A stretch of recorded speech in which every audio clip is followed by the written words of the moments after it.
All right, let's welcome in our guest, Ethan Brown. Ethan, what's up, man? It is so good to see you. For the listener, just a little background. I've known Ethan now for, I think, 6 years. I think we got introduced to each other in the spring of 15, I think, if that's right. Mm-hmm. Yeah. And we've gotten to know each other. I'm a big fan of your son, JV, and his basketball skills. He's a huge fan of yours, as am I. But no, JJ, I mean, as you mentioned, it's been such a pleasure to get to know you, and not only you, but your whole family in terms of your brothers and your brother and your sister and wife. And we share, other than, I don't share anything close to your basketball skill, but I certainly love the game. But we also share so many things in common about kind of how you were brought up and the part of the world that you were brought up in and how your folks think about the world. And so I think that's maybe one of the reasons we hit it off so well. And it's just been a real pleasure for me to be your friend. And what you've done with my son is nothing short of spectacular. I mean, he is just so influenced by you, and I'm so glad for that. He's a shooter and loves the game, and as you said, loves the process. And I have a picture here, Malcolm, I've shared it before, but since we're on the podcast, this is you and JV a couple summers ago in New York, and you just were so patient with him and hanging out with him and let him rebound. And we use JJ to track the growth of my son. Like, so every year we get a picture with him, and he's still about a head shorter. But he's catching up, and he can't wait to see you again and after the pandemic and show off his height. So that's great. That's great. I was supposed to see him play finally last year. And then the pandemic happened. So I still owe him a visit in person. And of course, he was kind enough to come to one of my shooting sessions in Sag Harbor a couple summers ago and rebound for me for an hour in an unair-conditioned gym in 90-degree weather. So I really appreciated that. Well, we flew to Austin once to see JJ, and this is when JV was really little. And we got back on the plane, and to hear these words as a dad is just wonderful. He said, "Dad, that was the best day of my life." That's great. It was really. That's really great. That means a lot. Ethan, we've been doing this leadership series now. You are our 6th guest that we've had on here, and what makes, I think, you unique relative to our other guests is not only are you the CEO of a publicly traded company, you are the founder of that company. Mm-hmm. And so I wanted to get into your founder story a little bit.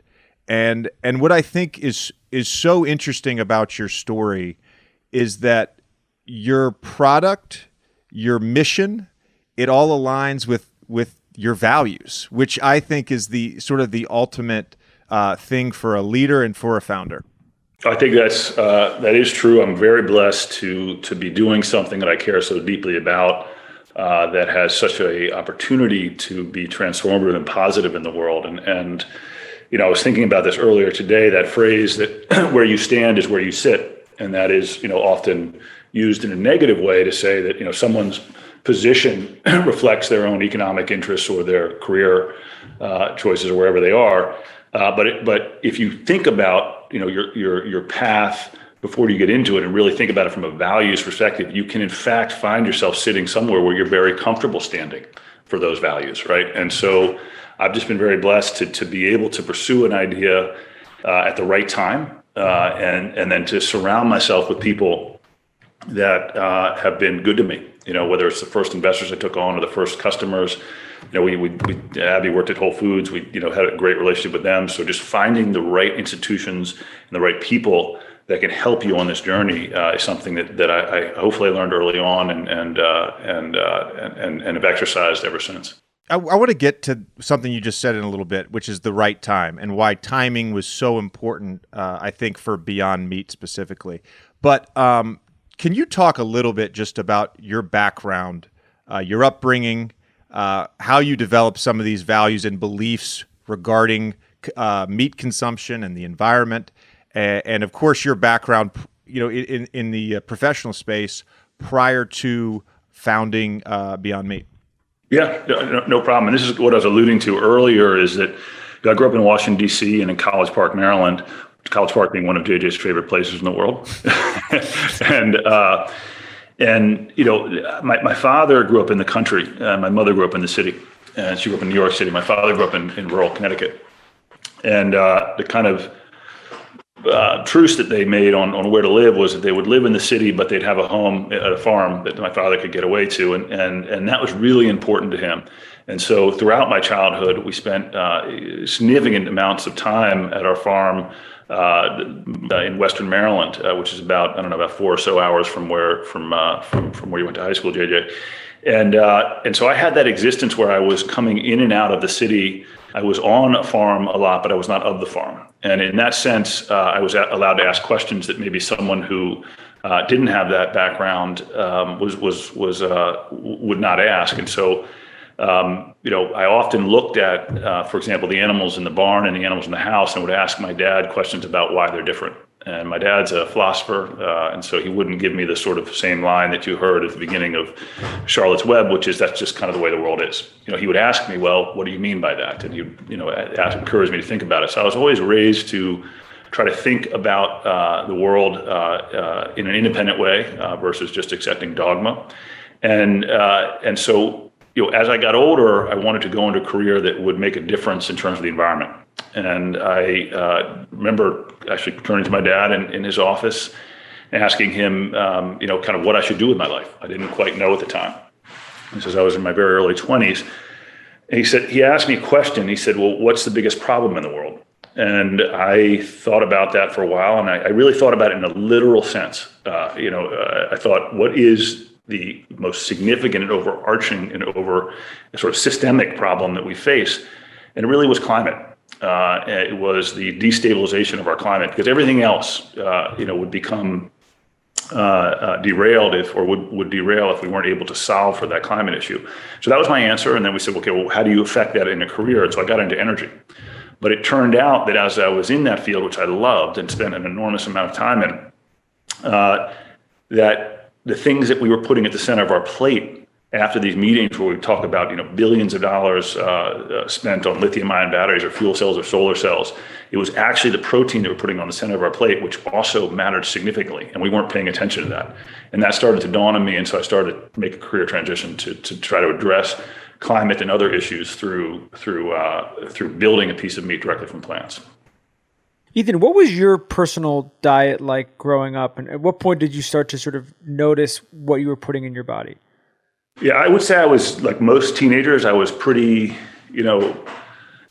I would say, I wasn't yet integrated as a person. I think part of the process of getting older and maturing is trying to better integrate who you are as a person. And so I had views that weren't also necessarily, acted on. I knew there was something going on where I didn't necessarily agree with the factory farming system, but I didn't stop eating meat right away. And then I would eat certain types of meat, fish versus this, that, and the other.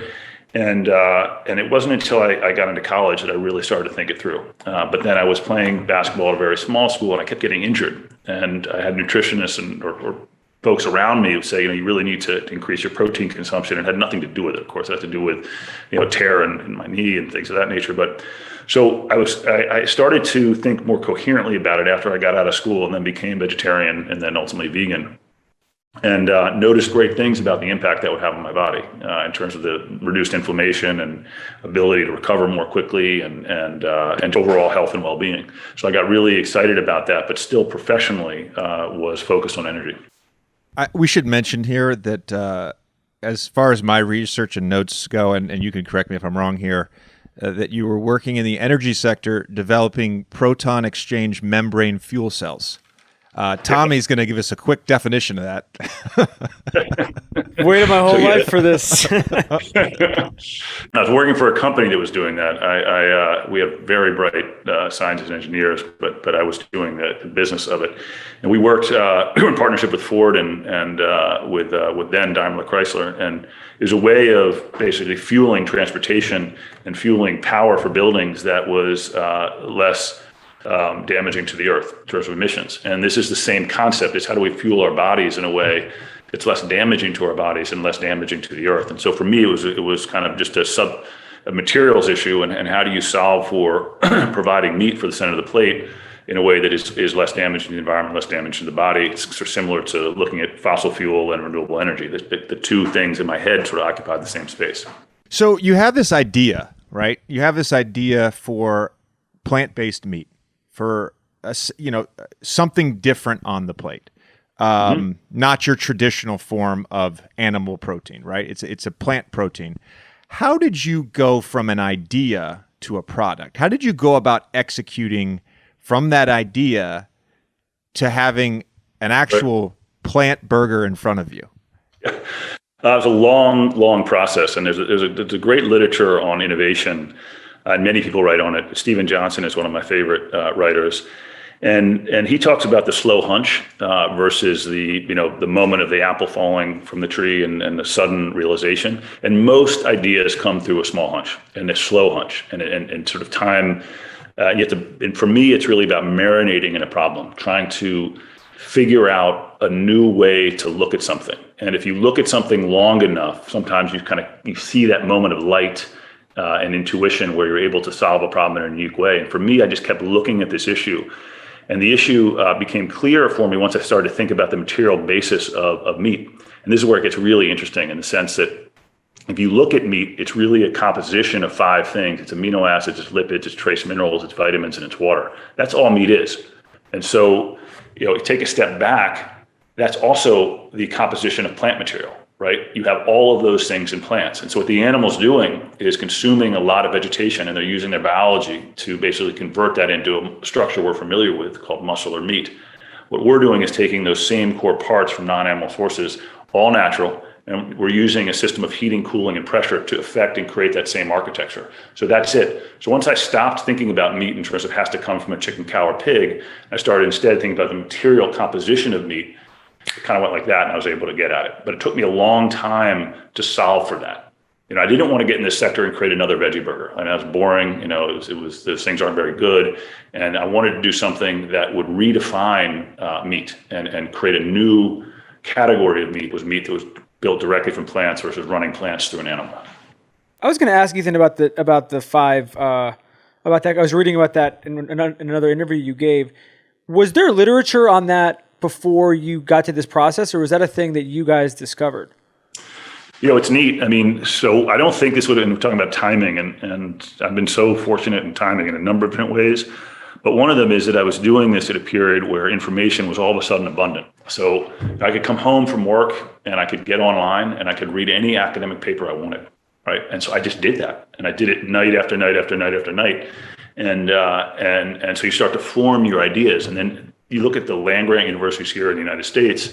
There's so many that have such great meat science departments. Well, in the textbooks, in those departments, there's that secret. There's that. Here is the composition of meat. It's not like something that's mysterious, right? So it was taking that composition and that architecture, and then looking in the plant kingdom for the parts that make that, and then skipping the animal. And so it was putting those pieces together. It certainly wasn't any mysterious set of items. It was something that was well understood, but no one had thought about getting it directly from plants in the way that we did. I've told you this many times, but growing up, I was in a household with 2 vegetarian parents. One of my sisters is vegetarian. My mom is still fully vegetarian. My dad will occasionally have some fish now. But one sister still is vegetarian. So in my household growing up, we tried every single veggie burger on the market. And I mean, we would have this once or twice a week for years on end. I was very familiar with the veggie burgers you speak of. And when the first time I think you guys shipped me something was in October, I think, of 2014. And I was like, oh, this is different. This is delicious. And my question though is, do you remember the very first Beyond Burger you ate? And how different texturally, taste-wise is that to the Beyond Burger that's on the market now in 2021? I mean, one of the great things about this, and one of the reasons it's so fun, is that really that relentless, we call it the Beyond Meat Rapid and Relentless Innovation Program. And, there's so many parallels to the athletic world and sort of how we approach our business.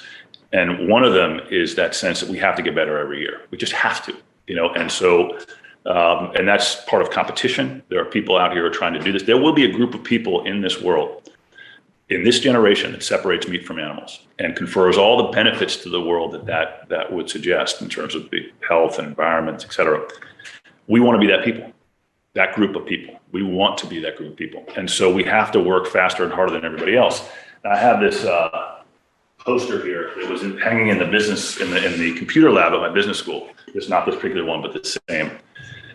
And I don't know if you guys could probably read this, but it says, somewhere someone is working harder than you, than your idea. Somewhere someone is working harder on your idea than you are, right? And so it's just that notion that there are other people out there trying to do this. And I love this. This is, it's an image of a apartment building. Everyone else is going to sleep, and this is one person up working. And you guys use this all the time in basketball. While someone else is sleeping, you're making shots, et cetera. We have to have that mentality. And so every year we're trying to make the products that are on the shelf today with Beyond Meat's name on them obsolete, because that's the only way we're going to reach our goal. And we have these 3 levers we're constantly pushing on. Got to make it taste and have the sensory experience of animal protein, because we evolved eating animal protein. Humans evolved eating meat. So we want to make sure that we continue to deliver that sensory experience. It's something we should celebrate. Second, we have to continue to drive the nutritional value. So it's very clear to people this product is better for you nutritionally.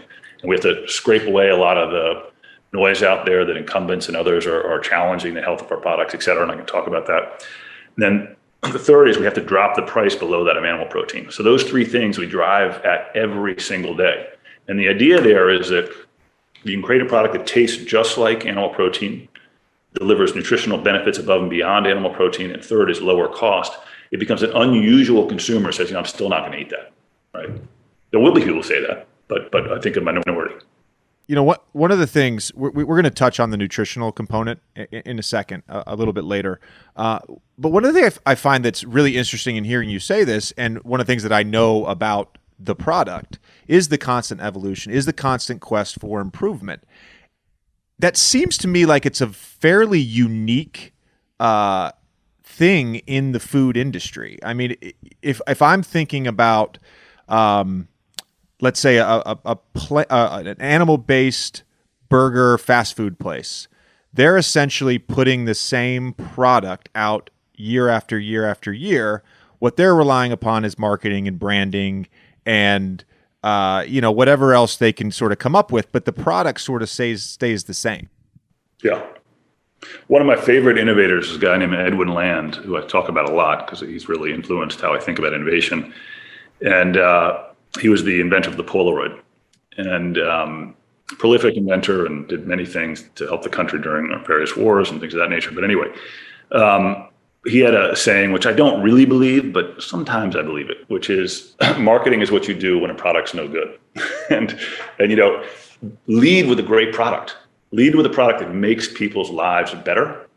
And then the rest takes care of itself. You have to market in a competitive environment for sure, right? But start with an amazing product that's going to make you perform better. That's going to make a 65-year-old man or woman feel better and live longer because they have less, inflammation throughout their body, less likelihood of developing heart disease, diabetes, or cancer. Make people's lives better through your product, and make your product more capable of doing that every year, and you will grow your market size. And so it's just really important to take that attitude. And also what I love about this is that, so you're playing against, let's say you're trying to win a championship. Well, the nets just keep getting better. In our case, it's a static target. The cow is not getting any more efficient or any healthier. The pig is not getting any healthier, more efficient, chicken, et cetera. So we are applying all this technology. We have 200 scientists and engineers, some of the smartest people you'll run across. And they're working every day to collapse the differences between our products and animal protein, to make our burger taste even more like animal protein, make our chicken, et cetera, et cetera. And so we'll get it one day.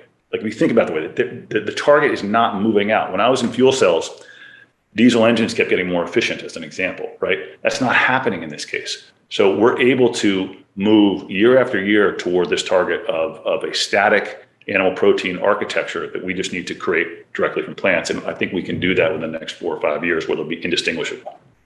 Ethan, when do you feel like the outside world began to catch up a little bit with what you and your partners were sort of thinking about? And by that, I mean, it's a broad question, but in part, we're obviously in a very different place in terms of national and international acceptance of plant-based foods from, when you guys were starting, or even when you had already launched the company. I mean, I think there's this flywheel where, what JJ talked about with his family and his parents, the products that were early were tough to, they were like these big Wang computers. They were just early stage stuff, right? And not that the innovators who were doing it were not talented. They were extremely talented, but science technology has that quickening cycle to it, and we've come in at the right time. And so as the products get better, you get broader acceptance, right? And so it took for us going to the Beyond Burger, moving away from some of the things we'd done in the early days and going to the Beyond Burger, where it was that fresh presentation of a burger that someone would come home, take it, put it on their grill, and they would watch it sizzle and transition to kind of a black and gray, darker color like you find with animal meat. Once we were able to accomplish that, we got a much broader field of people coming in. And so it was a classic story of, you talk about this, for example, this being a cell phone, you didn't have to denigrate the landline to get people to fall in love with cell phones, right? You just had to make a better product. And the better the product is, the more people buy it. And so it was that quickening. And so I think sort of 2015 or 16, but when I was starting out, I remember I was talking to a friend of mine who's an attorney, he's my neighbor. And I said, what should we be calling this stuff? And one of the things that we were kicking around was plant protein. And he said, that sounds like fish food. Doesn't sound like that today. And one of the proudest moments, actually, from a marketing perspective of this whole journey, Sports Illustrated, I don't know if you know this, JJ, but ran an article. You were in it. Yeah, you were interviewed for it. Yeah, you're in this caricature of you and Chris and some others. It was a great caricature of me, by the way. I thought the drawing was great. It's the best. And it referred to our product as the NBA's new Gatorade. And what I love about that is, I grew up in the era of Got Milk. Right. And milk does a body good. Right. And that was, you could go into any high school cafeteria, or many of them anyway, and you could see pictures of stars, with a milk mustache. That made a huge impression on me. Right. That here's a company that has selling a type of protein. They're able to market directly to kids and infuse kids with this idea that if they consume this product, they're going to look like these people. Right. And they're going to perform like them. Right. Well, guess what? In our case, it's actually true in the sense that our product will help you perform and be healthier and all these other things. And so I actually hired the architect of that campaign, the original sponsor, Jeff Manning. I said, can you help me put together something similar? Because I want to tell that story, because in our case, it's true. And when there's something true about your advertising, it's so much easier to talk about. And so then this woman, Beth Moskowitz, who I've been working with for about a decade now, really took it to a whole new level and created this program that did mainstream what we're doing. We got so many folks, and JJ was really the first. He was a pioneer for us to help say, hey, this is not something that I'm, trying to hide. I'm using this to help me perform better. And that was a real turning point for us. Making better connections means it's not just about what you say, it's about how you say it. It can have profound impacts on not just your professional life, but your personal as well. Well, now you can write clearly and confidently by getting real-time feedback and guidance on tone, word choice, clarity, and more with Grammarly Premium. Writing is an important aspect of my life, and Grammarly has opened my eyes to many new strategies. It helps me write clearer, more concise sentences without unnecessary or redundant words, as well as avoiding overused words and phrases to keep readers more engaged. It really does expand your vocabulary to be more exciting, effective, and memorable. Grammarly helps you accomplish all this with advanced real-time feedback. It doesn't just correct your mistakes, it helps you build up your skills as a writer with advanced suggestions on grammar, punctuation, sentence structure, and style. Tommy, when's the last time you journaled? Do you remember? A couple years ago. I do it if I go somewhere crazy on a trip. Oh, I like that. Overseas or something like that, but I don't do it normally. I like that. I don't do it on normal days. I probably should. It's a good habit. It is a good habit. Whenever I have my mental health days, my me days, journaling is a big part of that. And Grammarly helps. It's the perfect writing tool for anyone who wants to stand out with every word, whether it's for work, school, or personal projects. So do more than just spell check. Say what you really mean with Grammarly Premium. Get 20% off Grammarly Premium by signing up at Grammarly.com/JJ. That's 20% off at GRAMMARLY.com/JJ. Yeah, I was going to ask you about this. I remember vividly our photo shoot down in Austin. whatever the photographer did with my arms after the shoot, I looked ripped. Maybe a little photo. No, I'm just kidding.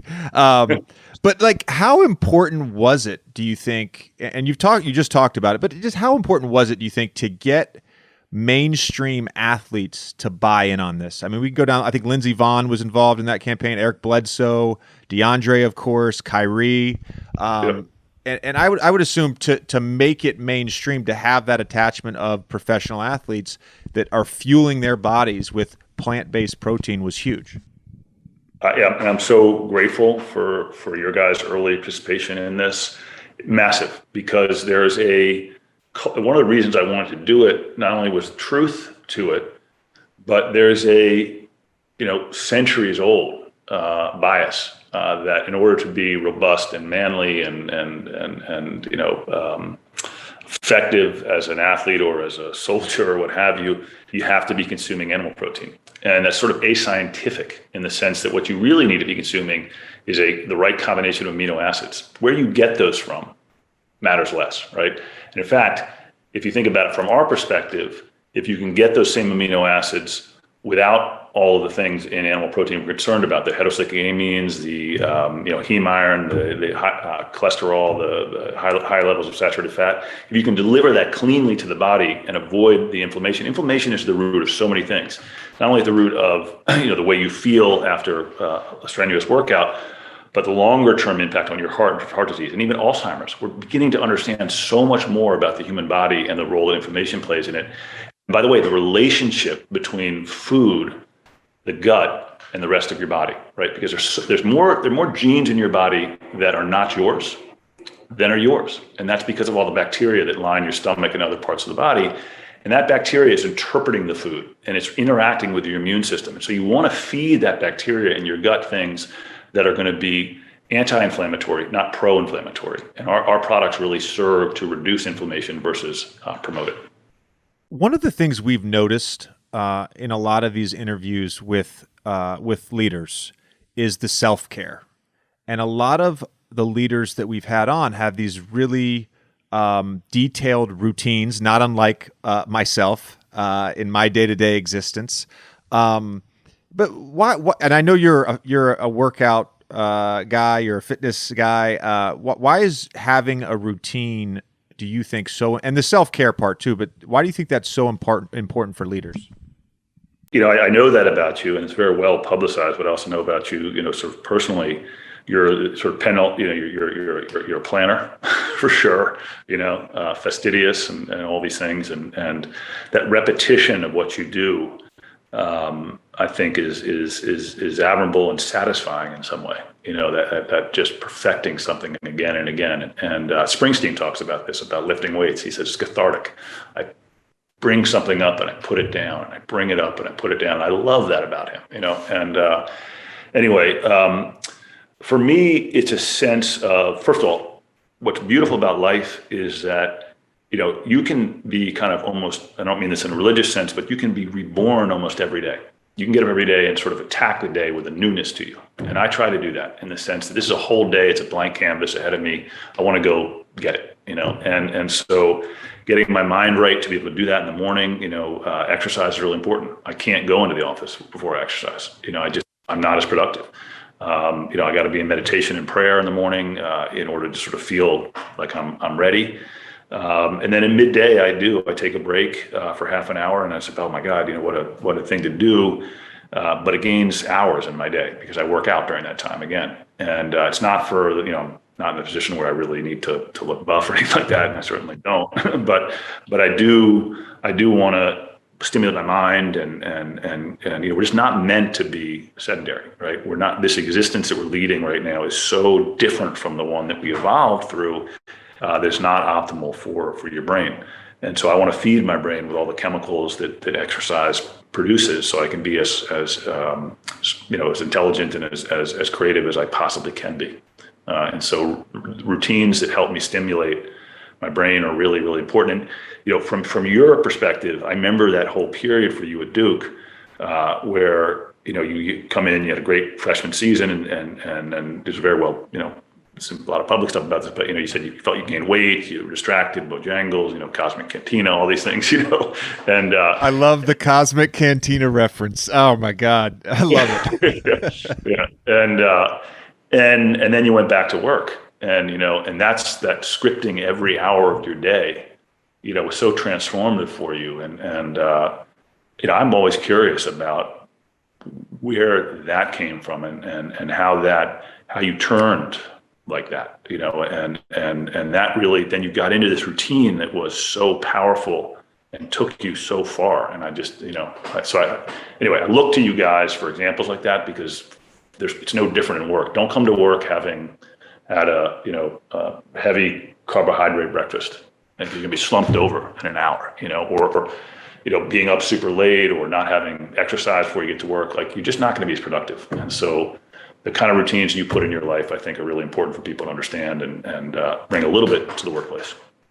I think in a performance-based craft like my own, the routine gives me control and it gives me peace of mind, which leads to confidence. I mean, that's the biggest thing for me is if there's no sort of proverbial stone left unturned, then I can go into a performance, i.e. a competition, knowing that I'm prepared. And that's really all I can ask of myself, right? That's, in terms of perfection, I recognize I'm never gonna shoot 100% for a season, but right. I can be pretty darn near perfect with the preparation. Watching some of your shooting routines, I also notice that even when the ball goes in, you'll be upset sometimes. You know that? I mean, you've seen that, right? Like, obviously you know that, right? And I find that interesting too. And it's similar. Like, you can be killing it in the marketplace, but if you feel like something's off and you're a step behind, or your team could do this better, you wanna kill it for the right reasons, and so that's why business is a great thing. I was with JB yesterday in the car, and he was listening to a conference call we were having across our sales team, and I put it on mute and I said, JB, being on a team doesn't stop when you're out of sports. I said, this is a team, and we're trying to accomplish something, and we can do it better. We can get better. Just like we want to make our products better, make our customers' lives better, we as a team can get better. And anyway, so you guys leave so many clues as to how to do that in a really tangible way. I met you originally with Victor Oladipo a couple years ago, and it's funny you talk about the athletes thing, because Victor, unlike he's a friend of JJ and mine, obviously. Unlike somebody like JJ, he didn't know anything about this world before he met you, and then it completely changed the way and I'm sure other athletes have been like that as well. It's changed everything about him. You guys have done a lot of partnerships. You've done Taco Bell, KFC, McDonald's, across the board. When you're thinking about strategy of how to reach kids, like you mentioned, like the Got Milk photos, are you trying to go into basically work with brands that might almost surprise people that this is happening with a company like yours? That's a great question. I think it's about, I've never really fussed with high-end chefs, I never needed that. I'm less interested. I've said this before, what people eat in Marin County or Martha's Vineyard, they can get their, precious hens and things of that nature. Like, what I'm interested in is what the balance of America eats in the world. And I grew up, middle class, so I had plenty of opportunity but I ate a lot of McDonald's and KFC and places like that. And I grew up loving those places. Pizza, all the firms that I'm so lucky to work with today were a real part of my childhood. And so when I was thinking about, how do you affect the most amount of change in the least amount of time, is to work with those really big companies. And we are so blessed to be in business with them. And actually, this is JJ knows I have the bias of JJ knows I have a jersey of Len Bias in my office. So this is not an advertisement for Duke, but two of the leaders that I work very closely with are Duke graduates. One is David Gibbs, who runs Yum, which is KFC, Taco Bell, and Pizza Hut. And the other is Chris Kay over at McDonald's, the CEO of McDonald's. And so JJ did something really nice for us. Remember that? McDonald's came to town, and we're doing a really important partnership meeting, which resulted in the partnership that was announced recently. And JJ recorded a note of encouragement for us. So I appreciate that a lot. But so it's being where Americans eat. It was really important to me. and where the most people eat, and the ability to touch the most lives and impact the most lives. And so I've always focused on that North Star. And this is something I think has helped the business in the sense that when I was starting out, I funded it myself and then neighbors and friends and all that. But the first investment check I took from an institutional investor was from Kleiner Perkins. And they are one of the best, right? And Ray Lane, who was a senior partner there, Mo Despande, the junior one, Ray has been with me ever since. And he's a tremendous business mentor. He's the president of Oracle, et cetera. But I wanted to work with the best. And then it was, okay, what's the first grocery you go to in terms of high standards? And it was Whole Foods, right? I wanted to work with, because they could set my product in the public mind in a way that was the right way, all natural, no GMOs, nothing artificial, et cetera. And then from there, it was, okay, who are the biggest players in the food industry? And of course, McDonald's. So you just stay focused every day, trying to get them. Don't make decisions that make it harder for them to take you on. And that's really the way we got there. How did your strategy sort of shift in the last year, or maybe it didn't at all? But for most every business, most every individual, the pandemic had some sort of impact on someone's life. So what was your sort of strategy as the pandemic started? And then I know you guys have announced a ton of these partnerships over the last 6 months. So how did that evolve? Yeah, pandemic, obviously, just a horrible thing for the world and the loss of life. And we've been fortunate to be able to be sustained as a business throughout because we had these two channels. We had the retail channel, we have the food service channel. So food service shuts off.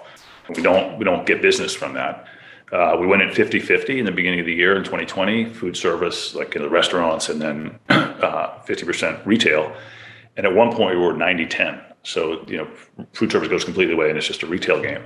And so it was really frustrating because I didn't want to stop investing, and I didn't stop investing in the business. I kept building plants in China and Europe, acquiring one here in the US, continued to build my team as if we were serving McDonald's already, as if we were serving KFC, because I needed to get ready, right? And so this is where I started to experience some of the things that you guys experienced throughout your careers, which is people writing things about the business that I couldn't agree with, and then just the sort of hecklers and a lot of headlines that were, Beyond Meat's losing money, all this stuff. And you just want to say, guys, we're actually investing in our future. Like, I could pull back and we could become profitable right away, but who wants a smaller business? We all want this to be a really big business with a global impact. So pandemic or not, I'm going to keep spending. And that's going to generate losses because the revenue has gone down because we're not able to serve these food service accounts. And thank God we're coming out of this, and I think we're well positioned to capitalize on the fact we didn't slow down our investment during the period. Would you consider yourself a risk taker? Not in the sense of jumping out of airplanes necessarily, but but a risk taker. No, yeah, my nickname when I was young was Puma because I used to crawl all over furniture, and my dad would be like, "What are you doing?" And so I'm very comfortable taking risk, and most of the time, it goes pretty well. But you have to be ready to fail, and I have failed in my life, and you got to be okay with that. And I failed pretty badly sometimes, but as long as you're making calculated risk, I think most great projects in the world, and there's been studies on this, would not have been undertaken had they fully assessed the risk and cost, right? So there's something about taking a step forward, having your back against the wall a little bit, and then figuring it out, because that's when your brain is clicking. That's when you're like, I've got to make this work, and that if you don't take the risk, you'll just be analyzing and standing still. Evolution is an we're all here as a result of failure. I think they talk about the first multicellular organisms were the result of two sister genes not separating. So we need failure to get to success, and it's part of life. I think confronting risk and being able to deal with failure are certainly leadership attributes. Are there any other leadership traits that immediately sort of stand out for you? I think you got to give a vision. You have to give people a vision for where you're going. And I've never been able to do that independent of a broader social goal. Like, I've always tried to provide a vision that, and I think one of the ways the NBA is doing something where the NFL is not is they have embraced the social movement, right? And so the NBA is become, with More Than Vote and all this stuff that you guys have done, it's become something much bigger than the game. And that's brilliant, right? And so I think you have to always tie people's day-to-day tactical work to a broader strategy to make this world better. And I think leaders that do that, I think, are more successful. And there's a lot of literature on that. I think being vulnerable to your staff and letting them understand that you have failed and you know what it's like to fail, I think is important, because you want them to take risk. You don't want them to walk around. And, I look at kids who go to perfect schools and do perfectly well and all that. And it's more of a question mark in my mind is how will they deal with adversity? That's a big question for me. And so I look at people's CVs and I see that, okay, they had a startup and it didn't work. Okay, I want to learn more about that. How'd they respond? How'd they get to the next position? So I think leadership is really, for me, it's about inspiring people. It's about helping them become better, giving them the tools they need to reach a common goal, and then kind of getting out of their way. That's a really important piece. Don't micromanage. Has that view of leadership, or even your own personal style of leadership, has that evolved in the last 12 years? Do you find yourself being like, I wouldn't have necessarily handled that the same way 5 years ago? Yeah. I mean, I've talked about this before. I was talking about failing. I was fired when I was 26 or 20. Yeah, I think it was 26, 27, maybe, from an organization that I started. It's pretty hard to do that. It's because I handled what I felt was a mistake by the board in an immature way. And they had all the power and I didn't really, I was sort of naive, right? But it was fine. And I learned from them, I moved on. And I think I'm a better leader today than I was 5 years ago. I'm more confident, in terms of my decisions. And that just takes repetition. It takes exercising that muscle of taking risk and then having success, and then taking risk and having success. So absolutely. I was really fortunate. My stepmother growing up was a leadership coach. And so I grew up with all these books around me, Stephen Covey and all these guys, and I read them, just out of we didn't have the internet and all that stuff back then. So you didn't boredom. You just open up a book and read it. And I was like, it was weird reading them then, but now they have finally made sense to me and I have that benefit. Yeah. Are you surprised, even just looking at, you starting the company versus where you are now? Are you surprised? Is there anything in particular that you're surprised by how anything has turned out? Yes. I mean, I didn't think we were ever going to fail. I didn't think that was going to happen. I didn't know how we were going to resolve. I didn't know how we were ultimately going to express and become something, right? And so I guess the thing that has surprised me the most in a pleasant way is that it's that Victor Hugo quote that, nothing is more powerful, not all the armies combined in the world, that an idea's time has come. And for some reason, Beyond Meat has been able to position itself within a broader movement in a way that's really powerful. And that is surprising to me and wonderful. That, if you cast a big tent, invite everybody in, and just try to explain the benefits of what you're doing, it's amazing how broad and deep your brand can become. And then the brand starts to morph with a movement, and that's when it gets really powerful. That goes back to the sort of timing we were talking about right at the beginning. Before we let you go, I do have to ask, because we brought it up earlier, and I want to follow up on this. But in terms of the argument against Beyond Meat, in terms of the nutrition, and there are articles about this, and I know there's been some recent studies that have essentially refuted some of these arguments. Yeah. So we're gonna do a lot more of those, and the study you're referencing is one we did with Stanford Medical, where researchers there, and Stanford's not going to do anything with their reputation to help us. I mean, they're just going to do science, right? And so this is something we had no control over. We did fund it, but that part of the integrity of the institution is that they can say whatever they want, right? And so they did this study where for 8 weeks, people consumed animal protein 3 meals a day. And then for the following 8 weeks, they consumed Beyond Meat 3 times a day. And then they went back to animal protein. And the results were astounding. They were expected, but I wanted to get away from sort of the hand waving of plant-based is better than animal protein from a human body perspective, and actually get data that was specific to our products. And so it showed a significant, both clinically and statistically significant drop in LDL cholesterol. That was really important, right? So that's the bad cholesterol, the stuff you want to reduce, right? And then second, it showed, and this is really important, it showed a significant decline in something called TMAO, which is a response in the gut to certain types of animal protein that is very closely associated with heart disease. That dropped significantly, right? And so for me, that was just the beginning. We're doing something that we'll be announcing later, which is a series of further clinical trials to continue to demonstrate this. And it's not because I have any doubt in my mind that the products are healthier. It's exactly what you're saying, JJ, which is, we're going against big vested interests, right? Huge, a massive industry, $1.4 trillion industry. By the way, which I don't, I know from my childhood and so on and so forth. You can see the farm behind me here. Neighbors on both sides grow beef cattle, or did, and great families are involved in that business. And so it's not antagonistic. It's simply trying to create a new way to put protein at the center of the plate. But people don't want us to do that. And so there's going to be opposition. There's going to be legislation that says we can't call it meat. There's going to be all kinds of things. But again, I get back to that Victor Hugo quote.